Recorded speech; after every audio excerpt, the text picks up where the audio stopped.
We're here for episode 16 of Off and Racing, and we've got a special guest today. We're here at Royal Randwick, where we're here today for the official 2-year-old barrier trials. It's the first set of 2-year-old barrier trials in Sydney, and it was a great day, great morning, hectic, but without further ado, Ricky from B2B. Thanks for having me, Sean. Thanks for coming on, mate. Unreal. Big fan. How was today, mate? How was this morning? Good. Yeah, we saw some really nice horses. Yep. Always great to see all these horses we've either missed out on buying or tried to buy or we just looked at as yearlings. So Yep. It's always exciting to see what shows up early and to see what will progress onto the first races. Yep. And our colt, mate, we have a horse together, No Woman, No Cry. Ricky bred him at their farm, B2B Thoroughbreds, so go and check them out. We purchased him at the Magic Millions in January. Beautiful colt. I love this animal. Just as an animal, he's just got one of the best demeanours, doesn't he? He does. Yep. Very good looking horse. Big stride on him, and he's an absolute tough bugger, but he would never. You could put your kids in there in a box 100%. With him. You could put a newborn baby in there, and he wouldn't touch him. So. And he trialled good, didn't he? Yeah, he did. He was really strong late, wasn't he? Yep. We he trialled exactly what we thought, didn't we? Like he'll get what, 14, 16. That's going to be his distance. You think so? Yep. You think so? Out of a Sham Express mare, microphones tend to go over a little bit of distance, but. For an 800-metre trial, he was steaming home. There's a lot to look forward to, that's for sure. I thought it was interesting how sharp he was. I didn't expect him to be that close to the bunny, but then naturally he got out sprinted, didn't he? And then his last 75, Rachel King said that that was his best work. Yeah, and to the eye, it looked exactly like that. But he showed a lot of gate speed, but obviously being from the Gay Waterhouse and Adrian Bott stable, you expect that. They educate them very well. He was straight as a gun barrel. And yeah, that last 100 was really good, wasn't it? Like through the line, 1200, 1400. Bring it on. Yeah. But we spoke to Adrian together, and he'll probably come home now for probably 6 weeks or so, and we'll focus on we'll get all these 1,000-metre 2-year-old races out of the way, and it's just a horse with a lot of scope. So I think he'll come home now for a break. For the best, for sure. Yeah. He'll be a beast in the autumn. So for the audience, mate, what got you interested in horse racing? So. When I was younger, my father, Ricky, same thing, he purchased a 10% share in a Starcraft colt, and it was the first crop of Starcrafts. It was a 150 grand yearling. Danny O'Brien purchased it. It was out of a mare called Leone Chiara, and that horse turned out to be Star Witness. So talking about luck in racing. Pretty arsey there. Yeah, it is. No, exactly. And we still laugh about it now. I think I've heard of it. Yeah, you might have. Some people probably haven't. But yeah, and obviously having a good horse that early on, I didn't understand because I was so young. I was 8 years old at the time. But, he won his first race, and I remember Dad coming home saying, "Oh, I think we got a good horse." And, oh, that's cool. That's cool. No one really cared. We weren't into it. But then he won the Blue Diamond. And that was when my ears pricked. I saw everyone, at Caulfield that day, the jockey, all the owners really excited, and my family really happy. So that was what really sparked my interest. And once that happens, and you start going to those races, it's all over. Yeah, it's all over. But he took us to Royal Ascot, which I think at the time I was 9 or 10, and being a foot away from the Queen, watching everything, having your own horse there with mates that you made forever. Oh, it's just phenomenal. Then was your dad thinking, how easy is this? Well, yeah, I guarantee you if that didn't happen, we definitely would not be in this industry, that's for sure, because it can chew people up and spin them out. But very arsey. Yeah. But there's always a method to the madness. There is. Yeah. Yeah, but at the end of the day, you've still got to invest. Like, what year are we talking? 2008 yearling sales, 2009. And what was he? 150. Yeah. It's not, it's a fair bit of money back then. Absolutely. So, no, good on him. Still is. Yeah, still is. Yeah, true. So, your farm looks just stunning, 160 acres in the Southern Highlands. First of all, why did you choose that location, and how do you operate it? What's the purpose of the farm, so you can tell the audience? Absolutely. So, the purpose, well, the reason why we chose the Southern Highlands is because we live in the suburbs in Sydney, so it's very, very close. You know, you're not travelling 4 hours to the Hunter Valley or whatever. You're travelling 1 hour door to door. You know, we can, you know, my family, they're busy. You know, they got other businesses, so for them they can make a day trip out of it. They don't need to spend 2 days on the road, and it's a great location. It's you got to think of it as a business decision. It's a good area for capital gains. Yeah. It's got phenomenal pastures. It's basically virgin horseland, we call it. Plenty of rain, a lot of rain, too much, but lots of sunshine. Horses grow out well. It's a very similar growing sort of environment to New Zealand. You get really good bone under them, especially being in that cold weather. But yeah, and the purpose of our operation is to breed and spell really, really nice horses, or try to breed a nice horse.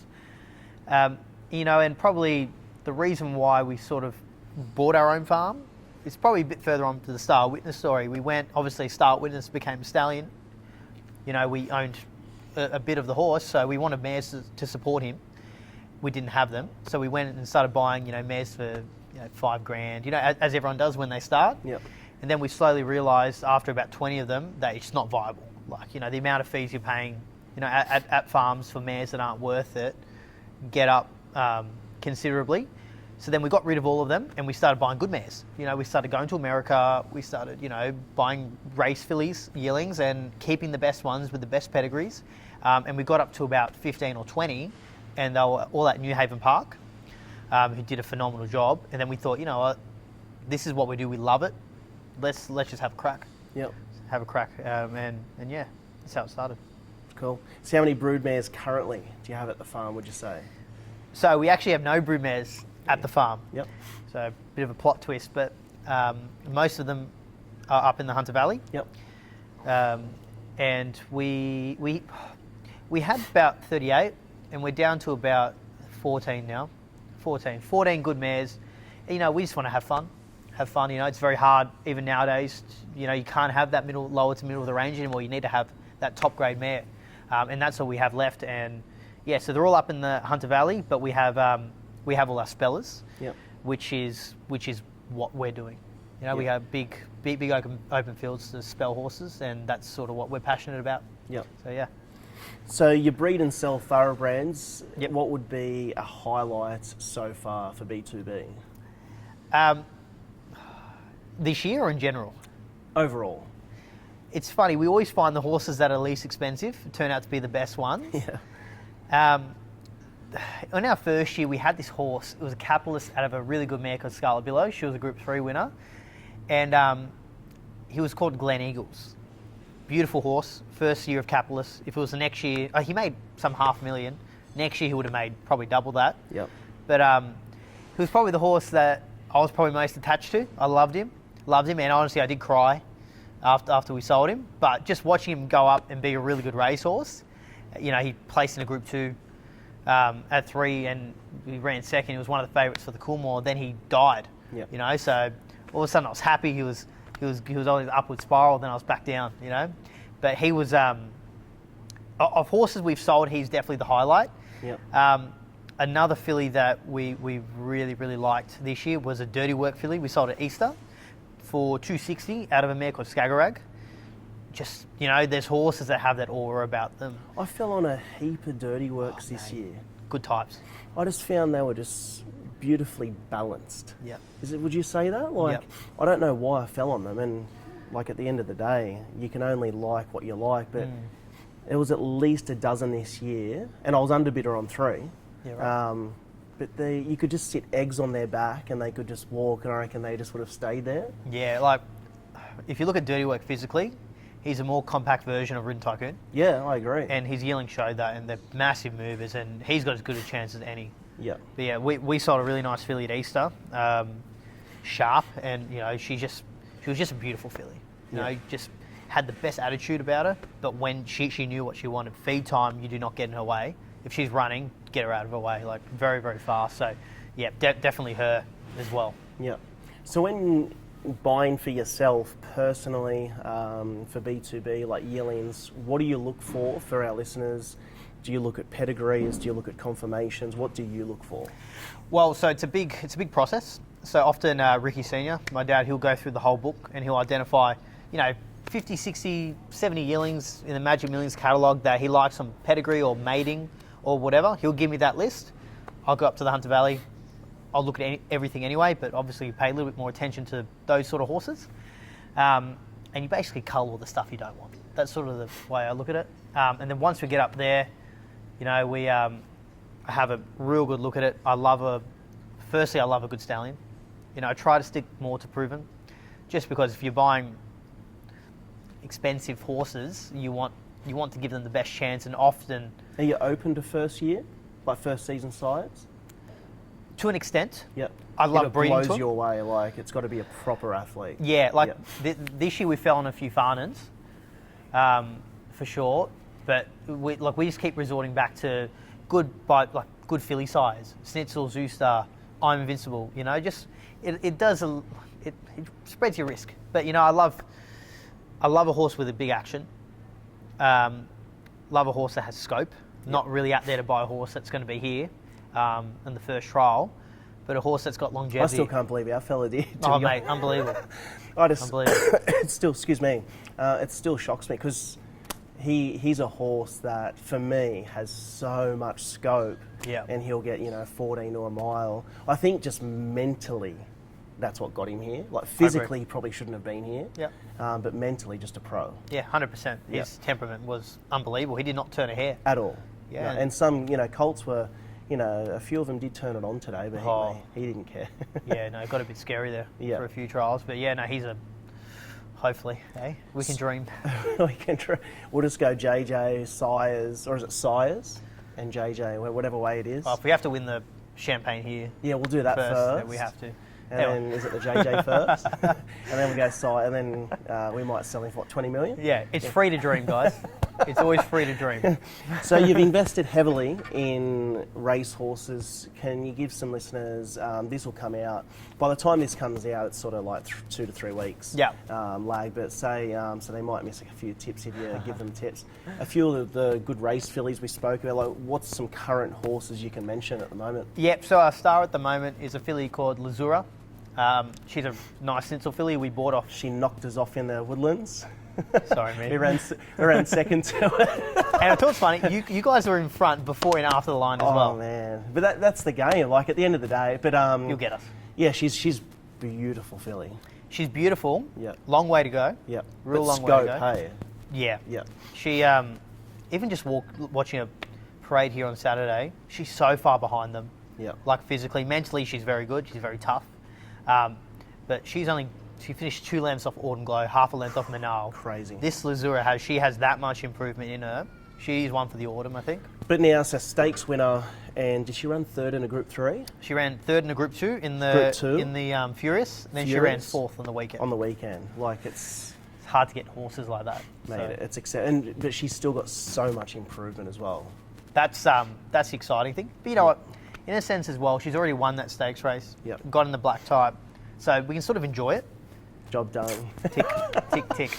That doesn't happen often. No. So everything else is a bonus. Exactly. Yep. Exactly. And that's sort of the way you have to look at it. Yep. One, so you don't get annoyed if you're running 5th in a Group 2, which is unbelievable. And even though it was at Scone, it's still a Sydney Metro Stakes win. And it's still, like, that's the thing. And the amount of critics she had to silence saying she beat a bunch of bad horses in the stakes. Well, our horses, we at the end of the day, we beat them by 3.8 to back to third. So we gapped the rest. Ours didn't come up. Like she's in the paddock now, but I think to be fair, yours has so much more scope anyway. And but at the end of the, who cares what the critics say? No one cares. It doesn't say it on the pedigree page. Yeah, I agree. Once you got black type race is very hard. Exactly right. Yeah, so that's that filly. Yeah, so she's good. We have. I saw a beautiful one at Canterbury the other day. Yeah, she's a nice filly. Yeah. Should have won. Hopefully she's already won by the time this race comes out. Are we not going to mention it? No? Yeah, we will. Oh, yeah. Her name's Delicious. She's another Snitzel filly. We love our Snitzel fillies. She ran second the other day at Canterbury. Probably should have won. but you'll see her hopefully here on Everest Day in the Reginald Allen. I'm just going to say it out now. My family's not going to like me saying this, but I reckon she's better than Lazura. Yeah. Well, I think as a physical, she's more there now than her, isn't she? Oh yeah, big thing, big strong. Yeah. She'd be about 16'2" and about 550 kilos. I was impressed that she got around Canterbury that well, to be fair. Yeah, same. Like if that was Rose Hill, she wins. Oh, for sure. And just Canterbury's a very hard track, eh? Like, you guys obviously had that great winner. Congratulations. Yeah, Boston but like, Rocks. that's Downing Grey from a Saturday to a Wednesday. He should have got the job done. But yeah, for sure. With your horse, like as a physical, I think she went, like, yes, she should have won, but she went exceptional for that track. She did. So she's very exciting. Hopefully she can continue on towards 1,000 guineas. Yep. Not trying to get too far ahead of ourselves. Obviously, we ran second in a maiden at Canterbury. But she looks like she's got the right form. She ran second to Clean Energy. Yep. Let him split her and Lady Shenandoah. Lady Shenandoah is going to line up in a flight. Yep. So she's certainly a...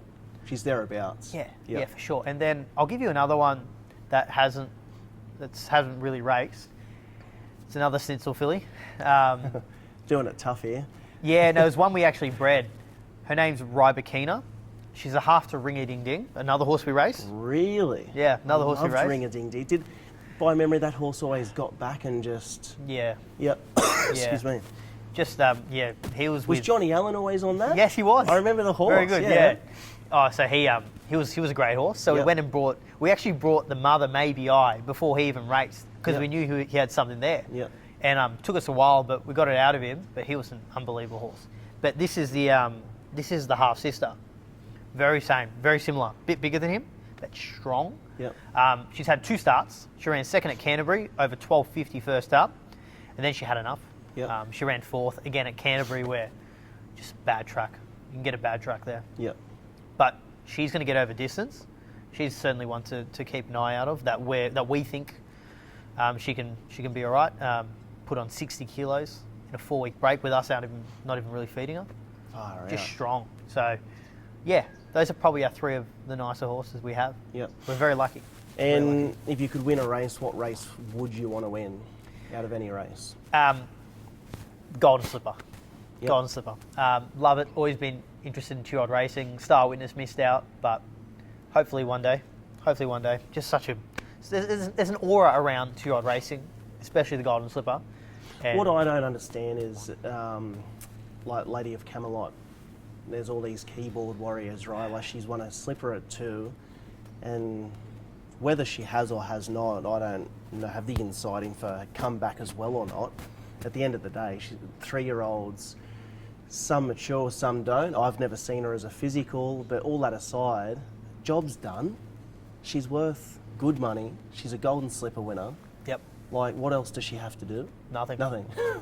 If I want a Golden Slipper, I'm happy for the horse to never... it? Yeah, exactly. I'm happy for the horse to never win another race. 100%. Yeah. And like, it's crazy, but it's I think they just don't understand how hard it is to get that. Like, it's so hard. It's a needle in a bunch of needles. Yeah. That's literally the way it is. It literally is. We've touched base about the stallions. You like the proven stallions. I've got a note here. You said to sort, you believe is one of the best size for 40 grand or under. Why is that? What's your opinion? Look, it's very easy to say to sort after they've come out, but firstly, as a physical, he's beautiful. He's from a sire line that consistently produced good sons. Obviously, I'm Invincible, Brazen Bow. He's the first son by Brazen Bow. I think he is certainly one that is going to go from strength to strength, and he's only 40 grand, And to be fair, I know some of the guys at Emirates. So the owner, I speak to him a bit, and they will be the first ones to admit that they were the ones to support him, and the results have been phenomenal. Now everyone else in Australia is jumping on. What's he going to be in 4 years' time? I'm excited to see, again, we probably won't be able to afford one now, but I'm excited I think they're going to be through the roof of the yearling sales next year. Yep, they're not going to be easy to buy, only a select few. It's one of those stallions that you think, I can't believe, when Vinny was, 7,700 back in the day? Yeah. It's one of those things, God, remember you could get one of those for like 30 grand? Yeah. There was actually one year we bought 3 I'm Invincibles. They were all stakes winners, stakes placed, cost 60, 80 and 100 grand back in 2014. Unless they've got Wow. major issues, you're not doing that. Yeah, no way. Like, you just can't. Like, You lose I that Am much Unstoppable, for example, like that's publicly known, obviously had issues, and they've got a result out of it for 60 grand, and that's some result. Wow. That's a Love it. It's but He's so good at selling. Home Affairs. You're a fan. Yeah, really impressed actually. They're going to be hot property. Yep. I can really only judge of what I've seen at the weanling sales. I haven't gone out and really seen many. They blew my mind. Oh, wow. And they're at weanling sales. You usually don't get the best ones there. Yep. And the mares that have been bred to him. Again, probably off my list, but I'm sure a few will go on Ricky's, maybe. You know what? If there was a first season side we'd consider, it'll be Home Affairs. It will be. By Vinny. Yep. Vinny's Dual Group 1 winner. Dual Group 1 winner. Coolmore. Won a Coolmore. Yep. Bred to some of the best mares. They all can't make $1 million. Yep. But him as a yearling, I don't think... I remember seeing him as a yearling. Could be wrong, but he probably looked like a 550 kilos, brute, stallion head. Yeah, One of the best yearlings I've seen. I agree. If it wasn't during the COVID year, he would have made triple. Easily. Yeah, bred at a 1-1, good farm. 1-2. I still can't believe he made under that. Yeah. As a physical. Tell you what though, interesting though, probably more of a discussion point, but Vinny Colts Yep. have been a little bit disappointing. He's been one of the better ones, which Yep. I think says something. Yep. His foals, Home Affairs. I don't think ever since I've been in the industry, I've seen better foals, personally. Yeah, like at the weanling sales, they blew me away. And naturally, the money spoke, like they were making good money. Yeah. But very strong, big shoulder, big hip, deep girth. But they carried it though. They weren't Correct. blocky. Yeah. Like they moved like an athlete, which it just blew my mind. Like Yeah. I'm just keen to see the top. Like, I think they're going to make big money. I agree. Yeah. There's every reason why they should. And his fillies, you never know, if they look big and strong, they'll be very fun to pull foals out of. Obviously thinking a bit far ahead, but no, 100%, yeah, Home Affairs, nice horse. Yep. B2B Thoroughbreds, for the listeners, where do you see yourself, let's be realistic, in the next 3 years? 3 years. Hopefully still going. No, look, just enjoying it. Yep. That, if you don't enjoy it, then you got to get out. It's pretty simple. We enjoy what we do. We love racing horses. We love breeding horses. We love selling horses to an extent. It does get a little bit more tricky, but we just want to breed a good horse. We want to be here at Randwick on a Saturday and enjoying ourselves. That's the main thing, and just buying more yearlings and just having a crack. Just. Yep. And just like I want to say for the listeners, like winning trials is great, but at the end of the day, everything's done on the racetrack race day, isn't it? Like that's the results. Yeah. Like today, yeah, we all get excited if your horse goes out and wins and this and that, like trial days, and it's good exposure for social media. But at the end of the day, it matters on race day. 100%. Yep. 100%. Like Lazura, she ran last in her trial under the pump. Never know. Yeah, one of our best, like that 28-year-old Kurrinda boy, I think I was telling you about it. Winner of 20 races, 12 at group and stakes place. Taree, he got beat 15.1 in his first trial. Oh God, yeah. It doesn't matter. agree. Good race horses just show up. Yeah.